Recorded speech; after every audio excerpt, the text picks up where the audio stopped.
Spaces വെച്ചും അങ്ങനെയുള്ള വലിയ ഗഹനമായ വിഷയങ്ങളൊന്നും ഇതിൽ വരത്തില്ല. അപ്പോൾ നേരത്തെ സ്വന്തം പ്രസംഗിച്ചപ്പോൾ പറഞ്ഞിരുന്നു പബ്ലിക് ആയിട്ടുള്ള ഇന്ററാക്ഷൻ എങ്ങനെയുണ്ട്, എൻ്റെ പബ്ലിക് ഇന്ററാക്ഷൻ എങ്ങനെയുണ്ടെന്ന് കിഷോറിന് അറിയാമെന്ന് പറഞ്ഞിരുന്നു. ഞാനത് നേരത്തെ സ്വന്തമായിട്ട് പറഞ്ഞിട്ടുള്ളതുമാണ്. പബ്ലിക് ഇന്ററാക്ഷൻ, പബ്ലിക് സ്പീച്ചസ് ഇതുപോലെ എക്സലന്റ് ആയിട്ട് കൈകാര്യം ചെയ്യുന്ന പബ്ലിക് ഫിഗേഴ്സിന് അധികം ഞാൻ കണ്ടിട്ടുണ്ട്. വർഷങ്ങളായിട്ടൊരു ജേർണലിസ്റ്റ് എന്ന നിലയിൽ എത്രയോ പേര് പ്രസംഗിക്കുന്നതും പ്രസ് ഇന്റർവ്യൂ ഫേസ് ചെയ്യുന്നതും കണ്ടിട്ടുണ്ട്. പ്രസ് കോൺഫറൻസുകളിൽ പത്രക്കാരുടെ ജേർണലിസ്റ്റുകളുടെ വളരെ ഡിഫിക്കൽട്ട് ആയിട്ടുള്ള ക്വസ്റ്റ്യൻസ് വരും. വളരെ ഉദാഹരണത്തിന് പേഴ്സണൽ ക്വസ്റ്റ്യൻസ്, അമ്പലത്തിൽ പോകുന്ന കാര്യമൊക്കെ ചോദിക്കും. അതൊക്കെ സുന്ദരമായിട്ട് വളരെ ഡിപ്ലോമാറ്റിക് ആയിട്ട് അതൊക്കെ കൈകാര്യം ചെയ്തിട്ടുണ്ട്. പ്രസംഗങ്ങൾ വളരെ മനോഹരമായിരുന്നു. ഇന്നിപ്പോൾ ഇവിടെ നടത്തിയ പ്രസംഗം പോലും വളരെ മനോഹരമായിരുന്നു. ഒരു പ്രസംഗത്തിന്റെ ക്വാളിറ്റി നമ്മൾ നിർണ്ണയിക്കുന്നത് എങ്ങനെ കേൾവിക്കാരെ സ്വാധീനിക്കുന്നു, അവർക്ക് ഇഷ്ടപ്പെടുന്നുണ്ടോ ഇല്ലയോ എന്നുള്ളതൊക്കെയാണ്. അല്ല വലിയ ഗംഭീര വാക്കുകളും വാചകങ്ങളും ഒന്നും അല്ല പ്രസംഗത്തിന്റെ ക്വാളിറ്റി എന്ന് പറയുന്നത്. അപ്പൊ പബ്ലിക് ആയിട്ടുള്ള ഇന്ററാക്ഷൻ വളരെ മികച്ചതായിരുന്നു. പക്ഷേ ഇപ്പൊ ആദ്യം ചോദ്യം അത് തന്നെ ചോദിക്കാം. ഒരു തവണ ആ പബ്ലിക് ഇന്ററാക്ഷനും പബ്ലിക്കായിട്ടുള്ള ഇന്ററാക്ഷനിൽ കൂടി ഉണ്ടായ ഒരു വലിയ ഇമേജിന് ഒരു ചെറിയൊരു കുഴപ്പം പറ്റും. പുസ്തകം പബ്ലിഷ് ചെയ്യാൻ പോകുന്നു എന്ന് വന്നപ്പോഴത്തേക്ക് അതിൽ നടത്തിയ ഒരു പരാമർശം കുറച്ച് നെഗറ്റീവ് പബ്ലിസിറ്റി ഉണ്ടാക്കി. ആ പുസ്തകം പിന്നീട് പ്രസിദ്ധീകരിക്കുന്നതും തീരുമാനിച്ചു. അതിന് ഇപ്പോഴത്തെ സ്ഥിതി എന്താണല്ലോ? അതിനെ വളരെ ബഹുമാനപൂർവ്വം വലിയൊരു കുഴി കുഴിച്ച് ഞാൻ അത് കുഴിച്ചിട്ടില്ല.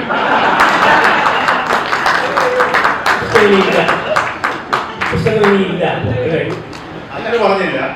അത് വീണ്ടും തോണ്ടിയെടുത്ത് രണ്ടാമത് എഴുതി പുതിയ രൂപത്തിൽ അവതരിപ്പിക്കുന്ന ഒരു ചിന്ത വന്നിട്ടുണ്ട്. പക്ഷെ അത് എഴുതുമ്പോൾ നമ്മളൊരു ജീവിത അനുഭവത്തിനപ്പുറം നമ്മൾ കണ്ട മനുഷ്യര് അവരുടെ അനുഭവങ്ങളുമായിട്ട് ലിങ്ക് ചെയ്ത് ഒരു എഴുതണമെന്നൊരു സ്ട്രക്ചറിലേക്ക് എത്തിയിട്ടുണ്ട്. അതിൽ ഞാനായിരിക്കില്ല കഥാപാത്രം, മറ്റു പലരുമായിരിക്കും. ആ രീതിയിലൊരു പുസ്തകം തയ്യാറാക്കണമെന്നുണ്ട്. രണ്ടാമത്തെ ഞാൻ വേറൊരു ആളുമായിട്ട് ചേർന്ന് വർക്ക് ചെയ്ത ഒരു ഇൻസ്പിറേഷണൽ പാർട്ട്, കുട്ടികൾക്ക് സയൻസിനോടുള്ള താല്പര്യം ഉണ്ടാകുന്ന രീതിയിലുള്ള ഇൻസ്പിറേഷണൽ സ്റ്റോറി എഴുതാൻ പ്ലാൻ ചെയ്യുന്നുണ്ട്. മൂന്നാമത്തെ പുസ്തകം ഞാൻ എൻ്റെ ഡൊമൈൻ ടെക്നോളജി, റോക്കറ്റ് എങ്ങനെ ഡിസൈൻ ചെയ്യാം എന്നുള്ളതിനെ കുറിച്ച് ഒരു professional step by step tuition to make a rocket അങ്ങനെ ഒരു പുസ്തകം എഴുതുന്നുണ്ട്. ഞാൻ ഇതിലേക്ക് ഒരു പുസ്തകം എഴുതിയിട്ടുണ്ട്. അത് ഫൈനൽ എലമെന്റ് അനാലിസിസ് എൻ്റെ കോർ ഡൊമൈനിനെ കുറിച്ചുള്ള ഒരു ടെക്നിക്കൽ ബുക്കാണ്. സ്പ്രിംഗർ റിലീസ് ചെയ്തിട്ടുണ്ട്. അപ്പോൾ ഇനി ഇപ്പൊ ഇങ്ങനത്തെ പുസ്തകങ്ങളിലേക്ക് പതുക്കെ പല പല പുസ്തകങ്ങൾ വരുന്നുണ്ട്. അപ്പൊ ഒരു ഫയൽ ഓപ്പൺ ചെയ്ത് എഴുതി തുടങ്ങിയാൽ മതി. ദിവസം 1-2 മണിക്കൂർ സ്പെൻഡ് ചെയ്താൽ മതി. അത് പുസ്തകം ആയിക്കോളും. കുറച്ച് മാസങ്ങളും 1-2 വർഷങ്ങളും കൊണ്ട്. അപ്പോൾ നമ്മുടെ ഈ സൗദാദ് മലയാളം എഴുത്തിനാണല്ലോ പഠിച്ചത്. തുറവൂരിലെ അല്ലേ? ഗവൺമെന്റ് സ്കൂളിലാണ് പഠിച്ചത്. അപ്പോ തുറവൂരിലെ ഈ സ്കൂൾ ജീവിതത്തെ കുറിച്ച് അന്ന് കുളത്തിൽ ചാടിയൊക്കെ നീന്തുക അങ്ങനെയൊക്കെയുള്ള പഴയ ഗ്രാമീണ ഒരു പശ്ചാത്തലമാണോ? 70s ആയിരിക്കും. അപ്പൊ ആ സ്കൂൾ ജീവിതത്തിലെ അങ്ങനെയുള്ള ഒരു ലൈഫിനെ കുറിച്ചൊന്ന് പറയാമോ? ഞാൻ തുറവൂരല്ല ജീവിച്ചത്. ഞാൻ ജീവിച്ചത് അരൂരാണ്. അരൂർ എന്ന് പറയുന്നത് ഇപ്പൊ മലയാളം ഇരിക്കുന്ന ഓഫീസില്ലേ, അതിന് തൊട്ട് ഓപ്പോസിറ്റ് ഒരു പള്ളിയുണ്ട്, സെന്റ് അഗസ്റ്റിൻസ് പള്ളിയുണ്ട്.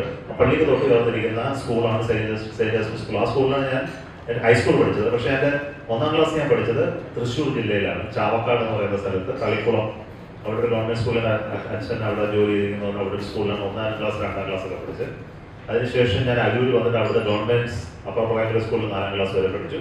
പിന്നെ സെന്റ് അഗസ്റ്റിൻ സ്കൂളിലേക്ക് മാറി ഹൈസ്കൂൾ വരെ പഠിച്ചു. അപ്പോൾ അരൂരാണെന്ന് എൻ്റെ സ്ഥലം. അരൂർ ഒരു ഫിഷിംഗ് വില്ലേജാണ്. അവിടെ കൂടുതലും തോടും വയലും മീൻപിടുത്തവും ഒക്കെയാണ് അവിടുത്തെ ഒരു കാലഘട്ടത്തിൽ, ഞങ്ങളുടെ കാലഘട്ടത്തിൽ ഉണ്ടായിരുന്ന സ്ഥലം. അപ്പോൾ താങ്കൾ പറഞ്ഞാൽ കറക്റ്റ് വെള്ളമായിരുന്നു ജീവിതകാലം മുഴുവൻ.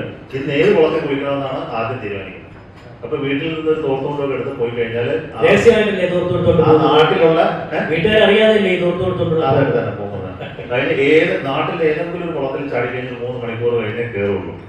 അതായിരുന്നു അന്നത്തെ ഒരു രീതി. അത് മാത്രമല്ല, വീട്ടിൽ നിന്ന് സ്കൂളിൽ പോകുന്നതിനിടയ്ക്ക് തന്നെ എത്ര തോട് ചാടിക്കിടന്നാണ് സ്കൂളിലെത്തുന്നത്. അതൊരു നല്ല കാലമായിട്ടായിരുന്നു. അത് ഉച്ചയ്ക്ക് ഊണ് കഴിക്കാനായിട്ട് വരുന്നത് സ്കൂളിൽ നിന്ന് ഓടിക്കഴിഞ്ഞാൽ ഈ 2 കിലോമീറ്റർ ഉണ്ട്. ആ 2 കിലോമീറ്റർ ഓടി വീട്ടിൽ വന്ന് ഊണ് കഴിച്ചിട്ട് അതുപോലെ ഓടി തിരിച്ച് സ്കൂളിൽ ചെല്ലും. അപ്പോൾ ഈ പോകുന്ന റൂട്ട് ഇന്നത്തെ പോലെ റോഡൊന്നുമില്ല. അത് എല്ലാ വീടുകളിലും അകത്തോടെ കയറി ഇങ്ങനെ ചാടിയൊക്കെ പോകുന്നത്. അതൊരു ഇഷ്ടംപോലെ വഴികളുണ്ട്. വീടുകളിൽ ആരെങ്കിലും വീട്ടിനകത്തൂടെ കയറി പോകുന്നതിന് ആൾക്ക് തടസ്സമൊന്നുമില്ല. ഇന്നൊക്കെ ഒരു വീടിന്റെ ഗേറ്റിൽ കയറി കഴിഞ്ഞാൽ ചോദിക്കും എന്തിനാ ഇതിനകത്ത് കയറിയെന്ന് ചോദിക്കും. അങ്ങനത്തെ ഒരു ഇന്നെല്ലാവരും അടച്ചുപൂട്ടി സെക്യൂർ ചെയ്ത് വെച്ചിരിക്കുന്നതാണ്.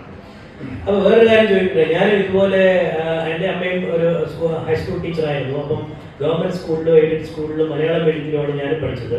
അപ്പോൾ ഈ പൊതുവിദ്യാഭ്യാസ സമ്പ്രദായത്തിലാണ് നമ്മൾ ആ പൊതുവിദ്യാഭ്യാസ സമ്പ്രദായവും കൂടി വന്ന ഒരാളാണ്. അതുകൊണ്ട് ചോദിക്കുക, മലയാളം മീഡിയം ഗവൺമെന്റ് സ്കൂളുമായിട്ട് അല്ലെ എയ്ഡഡ് സ്കൂളുമായിട്ട്. അപ്പോൾ അത് വിദ്യാർത്ഥികളെ ഒരുപാട് ഉയർന്ന നിലയിലിരിക്കുന്ന ആളുകളെ ഞാൻ ശ്രദ്ധിച്ചിട്ടുള്ള ഒരു കാര്യം കൂടിയാണത്.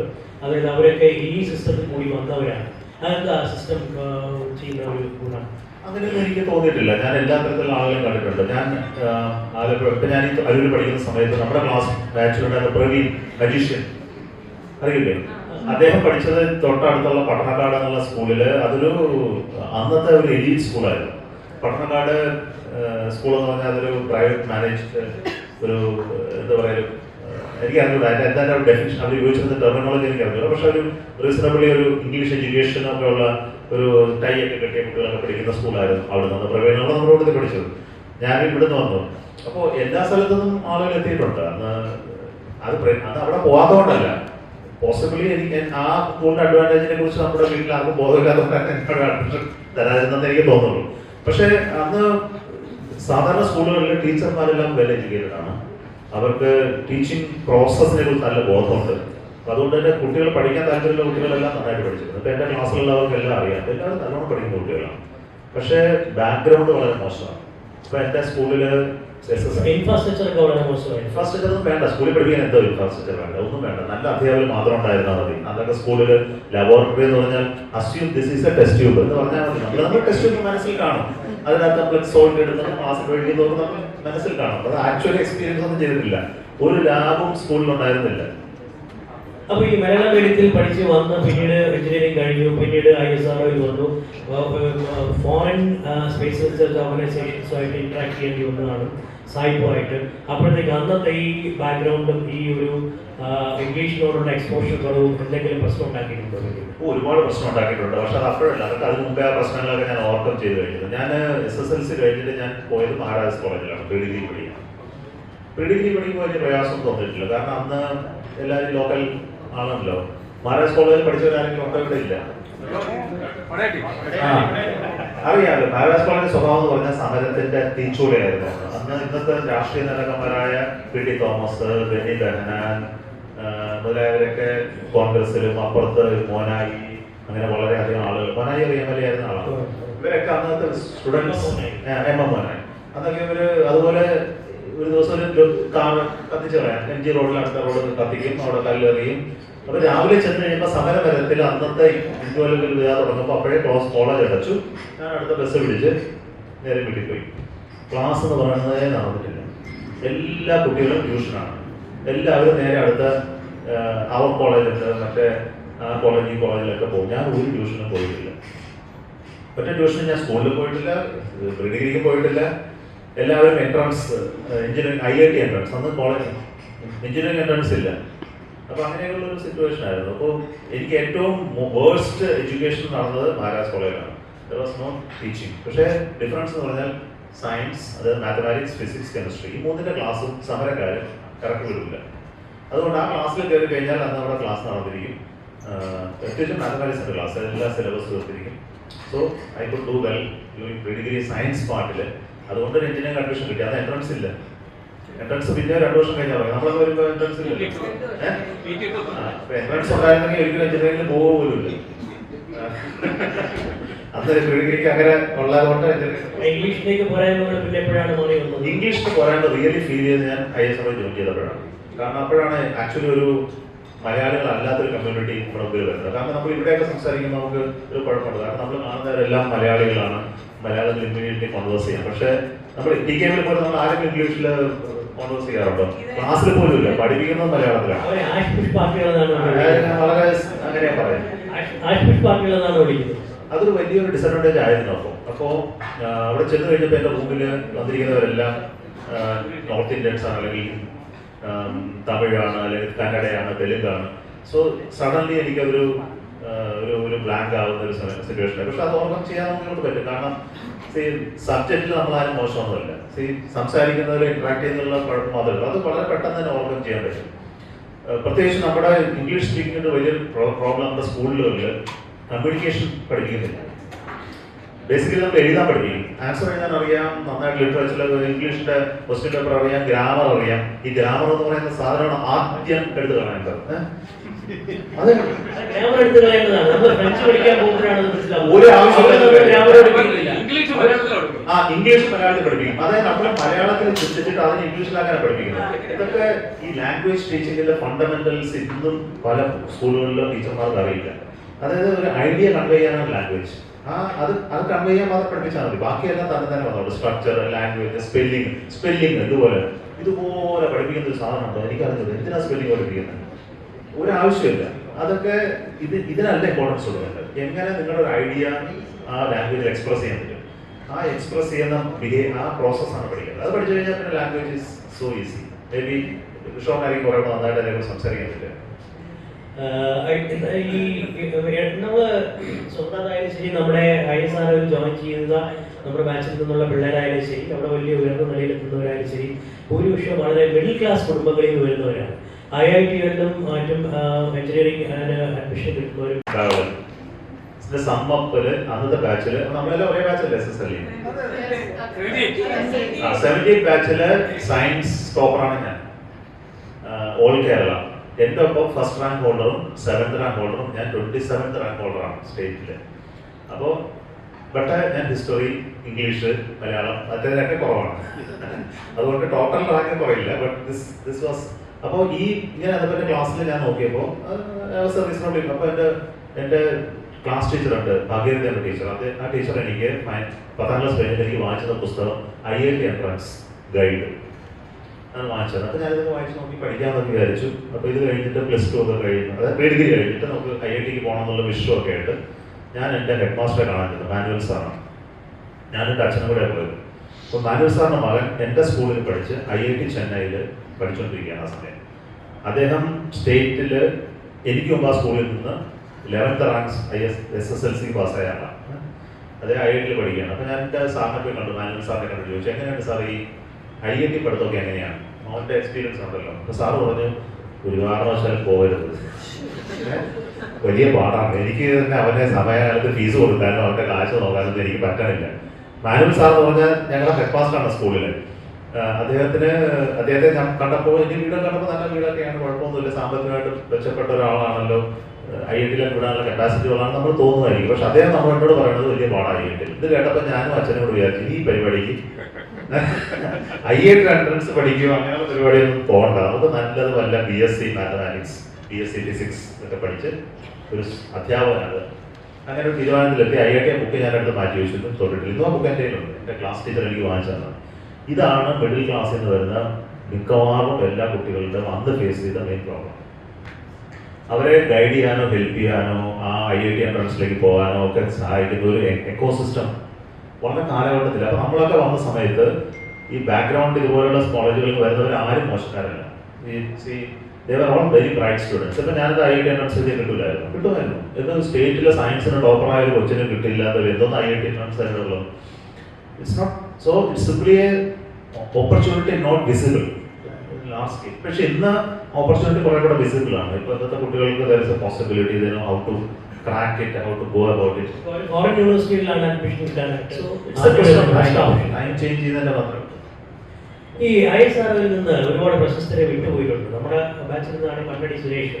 പ്രശസ്തനാണോ പ്രശസ്തനാണോ തോന്നുന്നത് എനിക്കറിയില്ല. അപ്പൊ ആ സോമന്റെ കൂടെയൊക്കെ ജോയിൻ ചെയ്താണ് വിട്ടുപോയി. സൂര്യകൃഷ്ണമൂർത്തി എന്ന് പറയുന്നത് ISRO-ൽ നിന്ന് വിട്ടുപോയ ഒരാളാണ്. അതുപോലെ വേറെ ഒരുപാട് പേരുകൾ പറയാം. ഇപ്പൊ നികുഞ്ച കൃഷ്ണകുമാർ, ബിൽഡർ, ISRO-ൽ കുറെ കാലം വർക്ക് ചെയ്തിട്ടുണ്ട്. അപ്പൊ ISRO ഡൈനാമിക്സ് എങ്ങനെയാണ്? എന്തുകൊണ്ട് ആൾക്കാർ അതിനകത്ത് ചേർന്നിട്ട് കുറെ പേര് വിട്ടുപോകുന്നു, അതേസമയം കുറെ പേര് വളരെ ഡെഡിക്കേറ്റഡ് ആയിട്ട് നിൽക്കുകയും ചെയ്തു. അവരുടെ ഡെഡിക്കേഷനാണ് ഈ വലിയ അച്ചീവ്മെന്റ്സിലേക്ക് അച്ചീവ്മെന്റ്സിലൊക്കെ അത് നയിക്കുന്നത്. അപ്പൊ അവരുടെ ഡൈനാമിക്സിനെ കുറിച്ച് പറയാം ISRO-ൽ. അതൊരു ഇൻട്രസ്റ്റിംഗ് ക്വസ്റ്റൻ ആണ്. അതിന്റെ മെയിൻ സീക്രട്ട് ഇരിക്കുന്നത് ആരാണ് നിങ്ങളുടെ ബോസ് എന്നുള്ളതാണ്. ഇപ്പൊ നിങ്ങൾ എവിടെ ജോയിൻ ചെയ്താലും, ഇപ്പൊ പല സ്റ്റേറ്റ് നിങ്ങളുടെ സർവീസിൽ പല ആളുകളുള്ളതായിരിക്കും. എവിടെ ജോയിൻ ചെയ്താലും ഫസ്റ്റ് ടൈം നിങ്ങൾക്ക് ഒരു ബോസിനെ കിട്ടും. പലപ്പോഴും നിങ്ങൾ ബോസിന്റെ അണ്ടറിലായിരിക്കും വർക്ക് ചെയ്യുക, ചിലപ്പോൾ അണ്ടറിലായിരിക്കില്ല. You may be operating independently. ISRO-ൽ അങ്ങനെയല്ല. ISRO-ൽ ബോസ് വളരെ ഇമ്പോർട്ടൻ്റ് ആളാണ്. ആ ബോസിന്റെ നിങ്ങൾ തമ്മിലുള്ള ഡൈനാമിക്സ് നിങ്ങളുടെ ഫ്യൂച്ചറിനെ ഡിസൈഡ് ചെയ്യും. Whether he's a supporting boss, whether you encourages you to grow okay, whether you give opportunity, ഇതൊക്കെ ഡിപ്പെൻസ്. ഇപ്പം നമ്മളവിടെ പേഴ്സണാലിറ്റീസ് കുറിച്ച് പറയാം. ISR നോക്കി കഴിഞ്ഞാൽ പേഴ്സണാലിറ്റീസ് ഇമ്പോർട്ടൻ്റ് ആണ്. അവരാളുകളെ മെന്റർ ചെയ്ത് ഗ്രോ ചെയ്ത് ലീഡേഴ്സിനെ ഉണ്ടാക്കാൻ കഴിവുള്ള ലീഡേഴ്സ് ഉണ്ട്. There are people who suppress others. അവരോട് ജോയിൻ ചെയ്താൽ നിങ്ങൾ എങ്ങനെയെങ്കിലും ഇവിടുന്ന് കളഞ്ഞിട്ട് പോകാൻ പറയും. ഈ പറഞ്ഞവരെല്ലാം അതിൽ പെട്ടവരാണ്. അവിടെ ആരെങ്കിലും റിസൈൻ ചെയ്ത് പോയിട്ടുണ്ടെങ്കിൽ it's because of their process. They never allowed them to grow. Insecurity ഉള്ള ഒരുപാട് പേര്. ഇപ്പോൾ സ്വയം കഴിവിനെ കുറിച്ച് ബോധമില്ലാത്തവരെ നിങ്ങളുടെ കൂട്ടത്തിലുള്ളവരെ എന്ന് സപ്പോർട്ട് ചെയ്തുകൊണ്ടിരിക്കും. Those who are confident of themselves, they will allow their subordinate to grow better than them. എനിക്ക് എൻ്റെ ലക്ക് എന്ന് പറഞ്ഞാൽ എനിക്കൊരു ബോസിനെ കിട്ടി. That boss was Ramakrishnan. S Ramakrishnan ഒരു ബോസാണ്. അദ്ദേഹം തമിഴ്നാട്ടിലെ മദ്രാസിൽ നിന്നുള്ള ഒരാളാണ്. IIT ചെന്നൈയിൽ കഴിഞ്ഞ് ഞങ്ങളുടെ ബോസായിട്ട് വന്നു. ഞാൻ ജോയിൻ ചെയ്ത് 2 വർഷം കഴിഞ്ഞപ്പോൾ എൻ്റെ ബോസായി. 20 years എൻ്റെ ബോസായിരുന്നു. He was a project director of PSL. He later became director of Vikrasara Space Center. അദ്ദേഹം എവിടെയൊക്കെ പോയാലും എന്നെ വിളിച്ചോണ്ട് പോകും. And gave me opportunities, courage. ഞാൻ ഒരു മിഷനിൽ ഫെയിലർ ഉണ്ടായപ്പോൾ അദ്ദേഹം അത് ഏറ്റെടുക്കുകയും ചെയ്തു. പലപ്പോഴും നമ്മൾ സതീഷ് ധവാനെ കുറിച്ച് കലാം പറഞ്ഞ സ്റ്റോറി ഇല്ലേ, exactly the same story I can talk about Ramakrishnan. അങ്ങനെ ഈ രാമകൃഷ്ണൻ ഞാൻ IAS എഴുതി രക്ഷപ്പെടാൻ നോക്കി. സത്യം പറയാം, ഞാൻ എല്ലാവരും ISR റിസൈൻ ചെയ്തൊരു കാലം ഉണ്ടായിരുന്നു. ആ ഫെയിലർ കഴിഞ്ഞപ്പോൾ ഇവിടെ സാലറിയൊക്കെ കുറവാണല്ലോ ISR. അന്ന് നിങ്ങളൊക്കെ ജോയിൻ ചെയ്ത് എത്ര സാലറി കിട്ടിയിരുന്നത്? നമുക്ക് 1500 രൂപ 2000 രൂപയൊക്കെയുള്ള സാലറി ISR. അന്ന് 85, 86 ടൈമിൽ അത്രയേ ഉള്ളൂ. ഇപ്പോൾ അന്ന് ആളുകളൊക്കെ പോകുന്ന ഒരു സമയം. IT ബൂം വന്നിരിക്കുകയാണ്. 2000 രൂപയാണ് സ്റ്റാർട്ടിംഗ് സാലറി. IT ബൂം തുടങ്ങിയിരിക്കുന്നു. അപ്പോൾ എല്ലാവരും സോഫ്റ്റ്വെയർ കോഴ്സൊക്കെ ചെയ്ത് ഒരുപാട് പേര് പോയി. പലരും ടെക്നോ പാർക്കിൽ ജോയിൻ ചെയ്തു. അപ്പോൾ ഒക്കെ ഞാൻ വിചാരിച്ചു ഞാൻ സിവിൽ സർവീസ് എക്സാം എഴുതാം. അപ്പോൾ നമ്മുടെ വി പി ജോയിൻ ഞങ്ങളൊക്കെ ഒരുമിച്ച് ജോയിൻ ചെയ്തത് ചീഫ് സെക്രട്ടറി ആയിട്ട് റിട്ടയർ. ഇപ്പോൾ ഞങ്ങൾ 10 പേരോളം സിവിൽ സർവീസ് എഴുതാനായിട്ട് ഞാൻ കോച്ചിങ്ങിൽ പോകുമായിരുന്നു. ഞാൻ യൂണിവേഴ്സിറ്റി കോളേജിൽ കോച്ചിങ്ങിൽ പോകും. ഐ റോട്ട് മെയിൻസ് ഫിലിംസ് 2 പ്രാവശ്യം വിജയിച്ചു. എൻ്റെ മെയിൻസ് എഴുതി. മെയിൻസിന് ഞാൻ ഹിസ്റ്ററിയാണ് മെയിനായിട്ട് എടുത്തത്, പിന്നെ മെക്കാനിക്കൽ എഞ്ചിനീയറിംഗ്. ഹിസ്റ്ററിക്ക് എനിക്ക് ഉഗ്രം മാർക്കാണ്. ഞാൻ നല്ലോണം പഠിച്ചു കഴിഞ്ഞ് ജനറൽ സ്റ്റഡീസ്, മെക്കാനിക്കൽ എഞ്ചിനീയറിംഗ് വളരെ മോശം മാർക്ക്. അങ്ങനെയാണ് പോയത്. പക്ഷേ അതിൻ്റെ സീക്രട്ട് എൻ്റെ രാമകൃഷ്ണനാണ്. ഞാൻ ഈ പ്രിലിംസ് പാസ്സായി മെയിൻ എഴുതുന്നതായിട്ട് അദ്ദേഹം കണ്ടുപിടിച്ചു. ഞാനിത് കാരണം നമ്മൾ ഡിപ്പാർട്ട്മെന്റിൽ ഇൻഫോം ചെയ്യണമല്ലോ. അദ്ദേഹം കണ്ടുപിടിച്ചപ്പോൾ അപ്പോൾ മുതൽ അദ്ദേഹം എൻ്റെ അടുത്ത് വരും, വൈ യു ആർ റൈറ്റിംഗ് എന്നൊന്നും അല്ല ചോദിക്കുന്നത്. എൻ്റെ അടുത്ത് വന്നിട്ട് പതുക്കെ പറയും, you are leaving this job, C you will become one ministers PA. That is the job you want. You look at the work here. Here's such a fantastic work. We are designing a rocket. We are designing PSLV. Where in life you will get this opportunity? Where you can find that you are really your true skills you can use. ഇങ്ങനെ വന്ന് എല്ലാ ദിവസവും എന്നെ motivate ചെയ്യും. ഈ IAS ജോലി എന്ന് പറഞ്ഞ പോലെ മോശം ജോലി ലോകത്തില്ല എന്ന് എൻ്റെ അടുത്ത് വന്ന് എന്നും ഇങ്ങനെ പറയും. എന്നിട്ട് what you does is you will come and give me some more work. You do this work so that എനിക്ക് ഒരു ദിവസം ഫ്രീ ആവില്ല. ഞാൻ ലീവ് ചോദിച്ചാൽ തരില്ല. ഇങ്ങനെ എനിക്ക് പഠിക്കാനോ കോഴ്സ് മെയിൻസിന് പ്രിപ്പയർ ചെയ്യാനോ അദ്ദേഹം എന്നെ എൻഷുർ ചെയ്തു that I will not be able to get through. ഞാനിതെല്ലാം കഴിഞ്ഞ് മെയിൻസ് കഴിഞ്ഞ് ഇന്റർവ്യൂ കോൾ വന്നില്ല. അപ്പോൾ ഞാൻ അദ്ദേഹത്തിന് പോയി പറഞ്ഞു, sir I am not able to get through. ഉടനെ എന്നെ congratulate. I am very happy that you are not giving us എന്ന് പറഞ്ഞ് എന്നെ കൺഗ്രാജുലേറ്റ് ചെയ്തു. So this is a secret. നല്ലൊരു മെന്റർ ആയിരുന്നു. അങ്ങനെ അദ്ദേഹം എൻ്റെ മാത്രമല്ല, അദ്ദേഹം മരിച്ചുപോയി. പക്ഷെ മരിച്ചുപോയിട്ട് ഞങ്ങളുടെ ഒരുപാട് പേരുടെ മെന്ററാണ്. But it's not Ramakrishna alone. There were so many mentors like that. When the Indian post-grad ആദ്യം വന്നൊരു Janardhanan, like that there are plenty of people. അപ്പം ഞാൻ ISRൽ ഞാനൊരു റെസ്പോൺസിബിലിറ്റി എടുത്തത് I will also mentor people like that. ഞാനിപ്പോൾ ഇവിടുന്ന് പോയി കഴിഞ്ഞാൽ I can claim that at least hundreds of people will talk the same thing about me. ഇന്നിപ്പോൾ പറയാൻ പറ്റില്ല. I am very sure about it. TK Vijayan പഠിക്കുമ്പോൾ ഒരു മെന്റർ ഉണ്ടായിരുന്നു. ആൽബിൻ സാർ മെന്റർ ആയിരുന്നില്ലേ? അല്ല, ഒരിക്കലും അല്ല.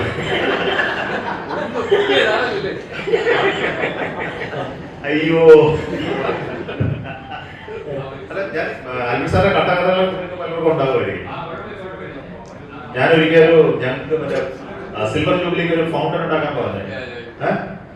നമ്മുടെ ഹൈഡ്രോളിക്സ് ലാബിന്റെ അവിടെ ഒരു ഫൗണ്ടർ ഉണ്ടാക്കണം പറഞ്ഞ എനിക്കാണ് അസൈൻമെന്റ് തന്നത്. അപ്പൊ ഞാനൊരു പേപ്പറിലൊക്കെ ഒരു ഫൗണ്ടന്റെ പടമൊക്കെ വരച്ച് പൈപ്പിംഗ് ലേഔട്ട്. അവിടുത്തെ കുളമില്ല, ഹൈഡ്രോളിക് ലാബിന്റെ ഫ്രണ്ടിൽ ഒരു കുളമുണ്ട്. ആ കുളത്തില് ഫൗണ്ടൻ ഉണ്ടാക്കാം. മറ്റേ സിൽവർ ജൂബിലിക്ക് ആളുകളിൽ നടന്നു പോകുന്ന ഒരു ഓപ്പൺ ഹൗസ് ഉണ്ടായിരുന്നു ആ സമയത്ത് ഫൗണ്ടൻ ഓപ്പൺ ചെയ്യാൻ വേണ്ടിയിട്ട്. അപ്പൊ അവിടുത്തെ പമ്പിലെ കണക്ട് ചെയ്ത ഫൗണ്ടനൊക്കെ ഉണ്ടാക്കണം. അതിന് സ്കെച്ച് വരച്ചുകൊണ്ട് ഞാൻ ഇദ്ദേഹത്തിന് മുമ്പിൽ കൊണ്ടുപോയത് A4 ഷീറ്റിൽ ഒരു ചെറിയ സ്കെച്ചാണ്. അദ്ദേഹത്തിന് കണ്ടിട്ട് what engineer you are, what sketch this is it engineering drawing എന്ന് പറഞ്ഞു. എന്നെ ഒരു കട്ടപ്പായ അതിന് പോകില്ലെന്ന് പറഞ്ഞിട്ട് അതിവിടെ ഒരുപാട് പേര് പറഞ്ഞിട്ടുള്ളതാണ് കേട്ടോ. ഒരുപാട് പേര് അരുൺ സാറിന്റെ അടുത്ത് പറഞ്ഞു.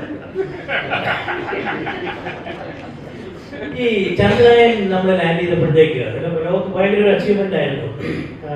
സോഫ്റ്റ് ലാൻഡിംഗ് നടത്തിയപ്പോഴത്തേക്ക് US എല്ലാവരും നമ്മളെ കൺഗ്രാറ്റുലേറ്റ് ചെയ്തു. പക്ഷേ UK നിന്ന് വളരെ നെഗറ്റീവ് റിയാക്ഷനാണ് ഉണ്ടായത്.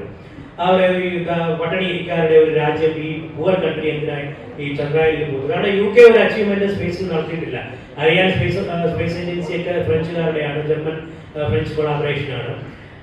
UK സഹിക്കാൻ പറ്റുന്നില്ല. കാരണം അവരുടെ ഒരു പഴയ കോളനി ആയിരുന്നു ഇന്ത്യ. ആ കോളനി ഇപ്പൊ അവരെക്കാളും മുന്നേറുന്നു ഇത്തരം കാര്യങ്ങൾ. അതായിരുന്നു യഥാർത്ഥത്തിൽ നമ്മുടെ. എനിക്ക് UK-യുടെ നെഗറ്റിവിറ്റി വാസ് വെരി എവിഡന്റ്. അവരുടെ പ്രസിനായിട്ട് വളരെ വളരെ ക്ലിയർ ആയിട്ട് അവരുടെ നെഗറ്റീവ് കമന്റ്സ്, കാർട്ടൂൺസ്, ഇങ്ങനെയുള്ള കാര്യങ്ങളിലൊക്കെ അവർ കാണിച്ചിട്ടുണ്ട്. അവരുടെ ഒരു മേബി ഒരു സില്ലി ആക്കാനുള്ള ഒരു ഇനിഷ്യേറ്റീവ്, ഇതൊരു വലിയ അച്ചീവ്മെന്റ് ഒന്നും അല്ല. ബട്ട് ഐ മസ്റ്റ് US-ന്റെ സൈഡിൽ നിന്ന് വളരെ എൻകറേജ്മെന്റ് ആയിരുന്നു. എൻ്റെ 1-2 ഫ്രണ്ട്സ് ആണ് അവിടെ ടോപ്പ് യൂണിവേഴ്സിറ്റിയിൽ പഠിപ്പിക്കുന്ന പ്രൊഫസേഴ്സ് US-ന്. എന്നെ കണ്ടപ്പോൾ ചെറിയ ഇന്റർനാഷണൽ കോൺഫറൻസ് കണ്ടപ്പോൾ എൻ്റെ അടുത്ത് വന്നിട്ട് we took a photo and said, ഞാൻ ആ ചന്ദ്രയാൻ ലാൻഡിങ് സമയത്ത് ദാറ്റ് ടൈം ഇവിടെ ഈവനിങ് 6:05 ആണ്, അവിടെ ഏർലി മോർണിംഗ് ആണ്. ഏർലി മോർണിംഗിൽ അറിയാവുന്ന കുട്ടികളെയൊക്കെ അദ്ദേഹം ക്ലാസ്സിൽ വിളിച്ചു വരുത്തി. It is at MIT national. അതിലെ ക്ലാസ്സിൽ ഈ ബ്രോട്ട് ഓൾ ദ സ്റ്റുഡൻസ്, ഈ കൂടെ യൂട്യൂബിൽ നിന്നുള്ള സ്ട്രീമിംഗ് ഈ കൂട്ടി live and asked all the students to come and watch it. എൻ്റെ അടുത്ത് പറഞ്ഞു, all of them felt so happy and proud. അതായിരുന്നു അവിടുത്തെ ഒരു ഫീലിംഗ്. US യൂണിവേഴ്സിറ്റീസിൽ അതായിരുന്നു ഒരു ഇമ്പാക്ട് ഉണ്ടാക്കിയത്. പിന്നെ നമ്മൾ പോയപ്പോഴും എനിക്ക് മനസ്സിലാക്കാൻ പറ്റും, US I think the system encourages meritocracy, so you can understand that, so they understand that complexity of the technology. ഇതുപോലെ മറ്റ് ചില നേഷനുകൾ, of course we don't have to comment on other side, but I think we should all encourage the US side of actually support. Where there is a merit, I think they have a way to encourage people to come in and work. പ്രത്യേകിച്ച് Elon മസ്കിന്റെ space എക്സിന്റെ റിസൾട്ടും ഒക്കെ ഭയങ്കരമായ achievement ആണ്. ഇപ്പോൾ NASA പോലും depend ചെയ്യുന്നത് അവരുടെ റോക്കറ്റിലാണ്, അവരുടെ ഫാൽക്കൺ റോക്കറ്റ്. അപ്പോൾ അതൊരു സ്റ്റാർട്ടപ്പ് എന്നുള്ള നിലയിലാണ് അവർ ചെയ്യുന്നത്. അതായത് 24 hours ഡെഡിക്കേറ്റഡ് ആയിട്ട് വർക്ക് ചെയ്യുക, ഉറങ്ങുന്ന സമയം ഒഴിച്ച് ബാക്കി സമയം മുഴുവൻ വർക്ക് ചെയ്യുക, വേൾഡ് മുഴുവൻ നിന്ന് ബെസ്റ്റ് എക്സ്പേർട്സിനെ കൊണ്ടുവരിക. അത്ര ഒരു സ്റ്റാർട്ടപ്പ് കൾച്ചറാണ് ഉള്ളത്. നമുക്ക് അത്ര ഒരു സ്റ്റാർട്ടപ്പ് കൾച്ചർ ISROയിൽ പോലും ഇല്ല. യഥാർത്ഥത്തിൽ അങ്ങനെ ഒരു ഇലോൺ മസ്ക് വളരെ ഷോർട്ട് പീരീഡ് കൊണ്ട് just a few billion dollars നടത്തുന്ന അച്ചീവ്മെന്റ്സ്. നാസയ്ക്കും ഒക്കെ ആണെങ്കിൽ അത് 10 years വേണം, അവർക്ക് billions of dollars വേണം. ഇവർക്ക് ഇത് അച്ചീവ് ചെയ്യാൻ പറ്റുന്നു. അപ്പൊ ആ ഒരു നമുക്ക് അത് ഇമിറ്റേറ്റ് ചെയ്യാൻ പറ്റുന്നതാണ്. ഇതിൻ്റെ അകത്തുള്ള ഒരു കുഴപ്പമെന്ന് വെച്ചാൽ ഇതിന്റെ real story is not known to all of us. Elon Musk, it's not a it's just that it is possible like that in America എന്ന് നമ്മൾ വിചാരിക്കുന്നത് തെറ്റാണ്. For the last 20 years Elon മസ്കിനെ പോലെയുള്ള പലരും വന്ന് ഫെയിലായ ഒരു സ്ഥലമാണ്. ഇപ്പൊ അദ്ദേഹം ഉണ്ടാക്കിയ റോക്കറ്റ് റീയൂസബിൾ റോക്കറ്റാണ്. അതായത് ഒരിക്കൽ ലോഞ്ച് ചെയ്ത് കഴിഞ്ഞാൽ തിരിച്ചു വന്ന് വീണ്ടും ലോഞ്ച് ചെയ്യും. ഈ റീയൂസബിൾ റോക്കറ്റ് ഉണ്ടാക്കാനായിട്ട് ഒരു 20 വർഷമായിട്ട് ആളുകൾ എഫേർട്ട് എടുക്കുന്നുണ്ട്. There is a rocket called Rotor rocket, which was developed, test flight ചെയ്ത് താഴെ 2 പ്രാവശ്യം വീണ്ടും ഫെയിലായി. The company became bankrupt and closed and went. There was another company called Chrysler Aerospace, K1 rocket ആണ്. അത് they made it, they built it. അത് ടോപ്പിൽ പോയിട്ട് land ചെയ്തത് ബലൂണിലാണ്. അങ്ങനെ multiple concepts came and people invested money and they tried to develop. Everybody failed. And Elon Musk also failed. At least 2 times he launched, the rocket failed, it didn't land properly. Third time he was almost at the brink of bankruptcy. And last minute he succeeded. Then you think that he developed? I think he did not develop. The engine which he uses was actually a NASA engine. NASA 10 Kollam research ചെയ്ത് ഉണ്ടാക്കിയ engine NASA handed over to Elon Musk. And he converted it little bit and then made it into a Falcon rocket engine. He tried to get engine from Russia. He failed. They didn't give him the technology. So Elon Musk is an example of resilience of the system. American system ഒരു ഗുണം എന്ന് പറഞ്ഞാൽ invest ചെയ്ത് fail ആയാലും അതിനെ റീസപ്പോർട്ട് ചെയ്യുന്ന ഒരു mechanism അവിടെ ഉണ്ട്. വേറെ ഇന്ത്യയിൽ അതില്ല. ഇന്ത്യയിൽ ഒരു കമ്പനി ഒരു ബിസിനസ്സിൽ ഇറങ്ങി പൊളിഞ്ഞ തന്നെയാണ്. പിന്നെ അവന് പിറ്റേ ദിവസം ഒരു പുതിയ കമ്പനി തുടങ്ങിയാനോ റീസ്റ്റാർട്ട് ചെയ്യാനോ ഉള്ള ഇമ്പോസിബിൾ ആണ്. ഈ കൾച്ചറാണ് നമ്മുടെ തമ്മിലുള്ള വ്യത്യാസം. ഇപ്പൊ ഇവിടെയും കമ്പനികൾ ഉണ്ടാക്കാം, പൊളിയാൻ. ഒരു fundamentally principles of building business and allowing them to fail, ആ കൾച്ചർ ഇവിടെ ഉണ്ടാകും. കാരണം അമേരിക്കയിലും ഉണ്ടാക്കുന്ന കമ്പനികൾ പകുതി ഫെയിൽ ആവുന്നുണ്ട്. ബട്ട് 1-2 സക്സീഡ് ചെയ്യും. ആ സക്സീഡ് ചെയ്യുന്ന കമ്പനികൾ നമ്മൾ വലുതായിട്ട് കാണിക്കും. Of course But then there are many failing. And but failure is an accepted norm in the society. Yes. Banks support, the ecosystem support, the government support. So that is what is needed. അതുകൊണ്ടാണ് ഇവിടെ ഉണ്ടാവാത്തത്. ആ culture slowly വരുന്നുണ്ട്. The entrepreneurial spirit is slowly growing. So we are talking about entrepreneurial spirit. നമ്മുടെ സ്കൂളിൽ കോളേജിലൊക്കെ പഠിപ്പിക്കുന്ന ഒരു കാര്യമാണ്. എനിക്ക് വിഷോളം ഫിനാൻസ് ഹാൻഡിൽ ചെയ്യുന്നതുകൊണ്ട് എന്നോട് പറയാം, ബിസിനസ് സെൻസ് ഉള്ള എത്ര പേര് കേരളത്തിൽ? വളരെ കുറവാണ്. കുട്ടികളെ പോലും എങ്ങനെ പണം ഇൻവെസ്റ്റ് ചെയ്യാവുന്നോ അത് മൾട്ടിപ്ലൈ ചെയ്യാവുന്ന ട്രിക്ക് പഠിപ്പിക്കുന്നില്ല. സ്കൂളിൽ പഠിപ്പിക്കണം എങ്ങനെയാണ് ഷെയർ ബിസിനസ്സിൽ ഇൻവെസ്റ്റ് ചെയ്യേണ്ടത്, എങ്ങനെയാണ് നിങ്ങൾക്ക് 100 രൂപ കൈ കിട്ടി കഴിഞ്ഞാൽ അത് എങ്ങനെ ഇൻവെസ്റ്റ് ചെയ്യണം എന്ന് പഠിപ്പിക്കുന്നത് ഗുജറാത്തിലോ എന്തിനാണ് പഠിപ്പിക്കുന്നത്? ആക്ച്വലി ഇത്രയും പഠിക്കാതെ തന്നെ കാശുണ്ടാകാം. കാശുണ്ടാക്കാൻ പഠിക്കാനാണ് ആദ്യം പഠിക്കുന്നത്, അത് കഴിഞ്ഞിട്ടാണ് ബാക്കി പഠിത്തം വേണ്ടത്.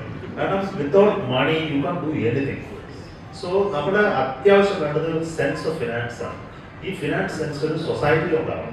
അല്ലാതെ പകുതി വരെയൊക്കെ സ്കൂളുകളിൽ പറഞ്ഞ് പോകുന്ന സൊസൈറ്റി തന്നെ ഇവിടെ ഉണ്ടോ? ഈ സൊസൈറ്റി ഒരിക്കലും നന്നാവില്ല. സോ ഫണ്ടമെന്റലി മനസ്സിലാക്കേണ്ടത് പണിയെടുക്കാതെയോ ഐഡിയ ഇല്ലാതെ ഇന്നോവേറ്റ് ചെയ്താലോ പൈസ ഉണ്ടാക്കാൻ പറ്റില്ല എന്നുള്ള ഫസ്റ്റ് കൾച്ചർ ഉണ്ടാക്കണം. പൈസയെ സ്നേഹിക്കാൻ പിള്ളേരെ പഠിപ്പിക്കണം. ഇപ്പോഴും പഠിപ്പിക്കുന്നില്ല. ഇപ്പോഴും പഠിപ്പിക്കുന്ന വെച്ചാൽ പണക്കാരൻ മോശമാണ്. നമ്മളെ പണം ഉണ്ടാക്കുന്നത് മോശമാണ്. പണം ഉണ്ടാക്കുന്നത് വൺ ഓഫ് ദി ബെസ്റ്റ് വിളിച്ചു എന്ന് ഞാനിപ്പോ പഠിച്ചു തുടങ്ങിയത് വളരെ ലേറ്റ് ആയിട്ട്, സോറി.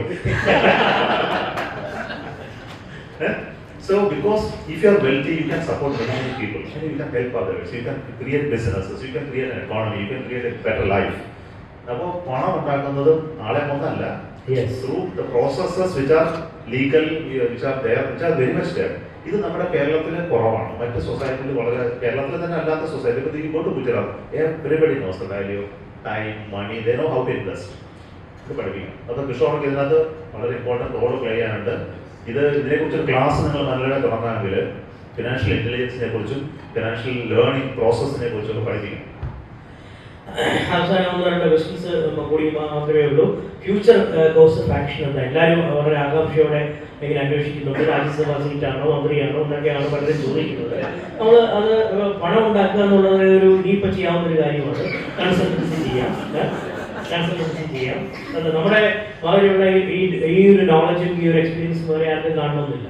അപ്പൊ അത് ഇലോൺ മസ്കിന്റെ അടുത്ത് തന്നെ പോകണമെന്നില്ല. ഇന്ത്യയിൽ തന്നെ ഒരു ഇലോൺ മസ്ക് ആവുന്നതിനുള്ള ഒരു മെന്ററായിട്ട്, ഒരു കൺസൾട്ടന്റായിട്ട് വർക്ക് ചെയ്യാവുന്ന അല്ലേ?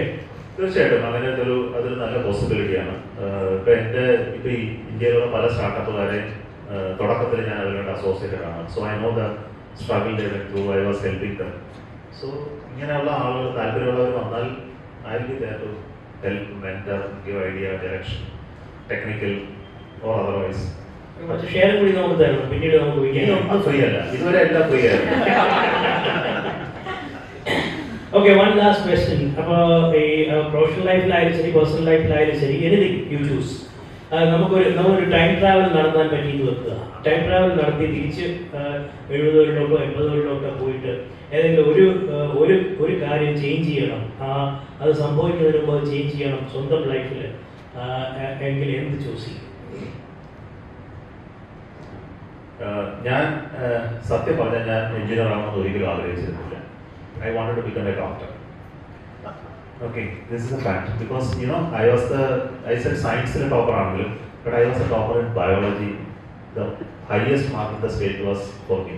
I think the biology paper എഴുതി ഓർമ്മയുണ്ടോ? SSLCയുടെ it was the toughest question paper ever in biology in that year, 78.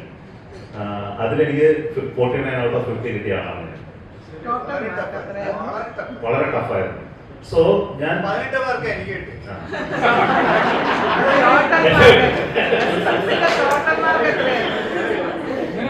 ടോട്ടലോ 511. പക്ഷെ അത് 27 റാങ്കേ ഉള്ളൂ. അല്ല, അപ്പൊ അത് ഞാൻ പറഞ്ഞു വരാൻ കാര്യം, എനിക്കൊരു എന്നിട്ട് ഞാൻ പ്രീ ഡിഗ്രിക്ക് പോകുന്നതിന് മുമ്പ് 10ാം ക്ലാസ്സിന് മുമ്പ് തന്നെ ഞാൻ ഡിസ്ട്രക്ഷൻ സെറ്റൊക്കെ വാങ്ങി, ഞാനൂല് പാറ്റ ഇതിനൊക്കെ ഇങ്ങനെ മുറിക്കുന്നതെല്ലാം പ്രാക്ടീസ് ചെയ്തിരിക്കുകയാണ്. അപ്പോൾ എൻ്റെ ഗോള് ഒരു ഡോക്ടറായിട്ട് ഒരു കമ്മ്യൂണിറ്റി സർവീസ് ചെയ്യണം, ഇതൊക്കെയായിരുന്നു എൻ്റെ ഒരു ഡ്രീം, എൻ്റെ വിഷൻ, എൻ്റെ ഒരു അങ്ങനെ ആളുകൾ. ഞാൻ ഡോക്ടർമാരെ കണ്ടിട്ടുണ്ട്. എൻ്റെ നാട്ടിലൊക്കെ ആളുകൾ നല്ലൊരു ഹൈ ജോബുള്ള ഒരാളെന്ന് പറഞ്ഞ ഒരു ഡോക്ടറാണ്. നമുക്ക് ഗവൺമെന്റ് ഹോസ്പിറ്റലിൽ വലിയ ബഹുമാനമായിരുന്നു. ബസ്സിൽ കയറിയാൽ ആൾക്കാരെ സീറ്റ് എഴുന്നേറ്റ് തരുമായിരുന്നു. ഡോക്ടർ ആണെങ്കിൽ ഇരിക്കാനായിട്ട് ഫെസിലിറ്റി കിട്ടിയിട്ടില്ല. ഇതിപ്പോ അടിയാണ് കിട്ടുന്നത്. അതിന്റെ വ്യത്യാസം. അപ്പൊ ഞാൻ പറയാൻ കാര്യം എന്തുകൊണ്ടത് ആയില്ല, അത് ആവാത്തത് അടുത്തൊരു സീക്രട്ട് കൊണ്ടുണ്ട്. എനിക്ക് മാത്തമാറ്റിക്സ് ഇഷ്ടമല്ല. ഞാൻ എഞ്ചിനീയറായി സയന്റിസ്റ്റായി റോക്കറ്റിൽ വർക്ക് ചെയ്യുന്നു. പക്ഷേ മാത്തമാറ്റിക്സ് എൻ്റെ ഒരു ഫണ്ടമെന്റൽ ലവ് കൊണ്ടാണ് ഒരു സബ്ജക്റ്റിനോട്. ആ ലവ് എനിക്ക് ഇപ്പോഴും ബയോളജിയാണ്, മാത്തമാറ്റിക്സിനോടല്ല. പക്ഷെ എനിക്ക് ഫിസിക്സിനോട് ഇഷ്ടമുണ്ട്. പക്ഷെ ഞാൻ ബയോളജി പഠിക്കാൻ ആഗ്രഹിച്ചു സെക്കൻഡ് ഗ്രൂപ്പ് എടുക്കണമെന്ന് ഞാൻ പറഞ്ഞപ്പോൾ എൻ്റെ അച്ഛൻ ഒരു വിധത്തിൽ സമ്മതിക്കുന്നു. അദ്ദേഹം പറഞ്ഞാൽ നീ ബയോളജി പഠിച്ചു കഴിഞ്ഞാൽ നീ ബോട്ടണി സുവോളജി പഠിച്ചിട്ട് അവസാനം ഒരു ക്ലർക്കായി മാറും, നീ ഒരിക്കലും ഡോക്ടർ ആകാൻ പോകുന്നില്ല. അത് എന്നെ കുറിച്ച് അദ്ദേഹത്തിന് ഒരു കോൺഫിഡൻസ് ഉണ്ടായിരുന്നു. അപ്പൊ എന്നെ നിർബന്ധിച്ച് മാത്സ് പഠിച്ചേ പറ്റൂ. കാരണം എനിക്ക് അദ്ദേഹത്തിന് മാത്സ് ഇഷ്ടമാണ്. അദ്ദേഹം നല്ലൊരു ഭയങ്കര ടെക്നിക്കൽ നോളജ് എല്ലാം ഉള്ള ഇഷ്ടമായിരുന്നു. അദ്ദേഹം ടീച്ചറായിരുന്നു. ഹിന്ദി പഠിപ്പിച്ചിരുന്നെങ്കിൽ അദ്ദേഹത്തിന് ഇലക്ട്രോണിക്സിനോട് താല്പര്യമുണ്ട്, ഇതൊക്കെയുണ്ട്. അപ്പൊ അദ്ദേഹത്തിന്റെ താല്പര്യങ്ങൾ എന്നിൽ അടിച്ചേൽപ്പിക്കപ്പെട്ടു. അങ്ങനെയാണ് ഞാൻ ഫസ്റ്റ് ഗ്രൂപ്പ് എടുക്കുന്നത്. നിങ്ങൾക്ക് എല്ലാം മാത്തമാറ്റിക്സിൽ ഫുൾ മാർക്സ് കാണും പ്രീ ഡിഗ്രിക്ക്. എനിക്കില്ല, എനിക്ക് തരില്ല, ഇല്ല, എനിക്ക് ഫുള്ളില്ല, എനിക്ക് കുറവാണ് മാർക്ക്. അപ്പോ അതിനർത്ഥം എനിക്ക് ആ സബ്ജക്റ്റിനോട് എനിക്ക് താല്പര്യമില്ല. പക്ഷെ ഞാൻ പിന്നീട് ഡെവലപ്പ് ചെയ്തു ആ സ്കിൽ, അതിനുവേണ്ടി ഇൻട്രസ്റ്റ് സ്കില്ല്. ബിക്കോസ്